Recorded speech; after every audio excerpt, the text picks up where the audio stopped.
இந்த பதிவை கேட்டுக்கொண்டிருக்கும் நல்ல உள்ளங்களுக்கு உங்கள் சுவாமிநாதன் ஜோதிடரின் அன்பான வணக்கங்கள். நம்ம யூடியூப் சேனல்ல நான் பல ஆன்மீக தகவல்கள்லாம் கொடுத்துட்டு இருக்கேன். அந்த வகையில் இன்றைக்கு ஸ்வஸ்திக் ரகசியம் பற்றி விரிவா சொல்ல போறேன். பதிவை ஸ்கிப் பண்ணாம கேட்டு பயன்பெற்றுக் கொள்ளுங்கள் மக்களே.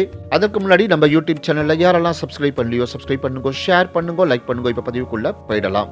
சின்னங்கள் அல்லது குறியீடுகளின் முக்கியத்துவம் ஆன்மீகம் சார்ந்த விஷயங்களுக்கு மிகவும் அவசியமானதாக இருப்பதோடு உலக நாடுகள் அனைத்திலும் அவை பயன்படுத்தப்படுகின்றன.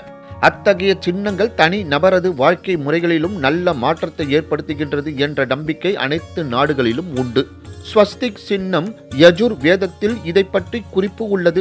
அதாவது சகல வளங்களும் நிறைந்த நல்வாழ்வை தருவதாக தேவர்களை குறித்து செய்யப்படும் பிரார்த்தனையாக இந்த குறியீடு உள்ளது.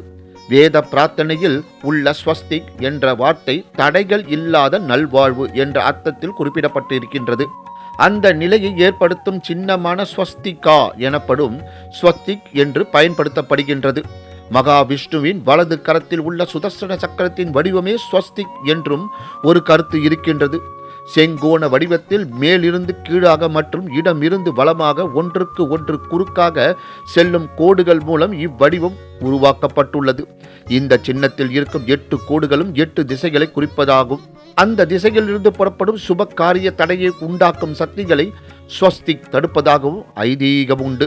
இந்திய ஆன்மீக பண்பாட்டு ரீதியாக வீட்டின் தலைவாசல், தங்கத்தால் செய்யப்பட்ட பொருட்களை வைக்கும் இடங்கள், பணப்பெட்டி, கல்லாப்பெட்டி, கணக்கு புத்தகம் மற்றும் குறிப்பேடுகள், வழிபாட்டுக்குரிய தலங்கள் ஆகிய சகல இடங்களிலும் ஸ்வஸ்திக் வடிவ சின்னம் பயன்படுத்தப்படுகின்றது. இந்த பயனுள்ள ஆன்மீக தகவல்களை அனைவருக்கும் ஷேர் பண்ணுங்க. நன்றி, வணக்கம், வாழ்க வளமுடன்.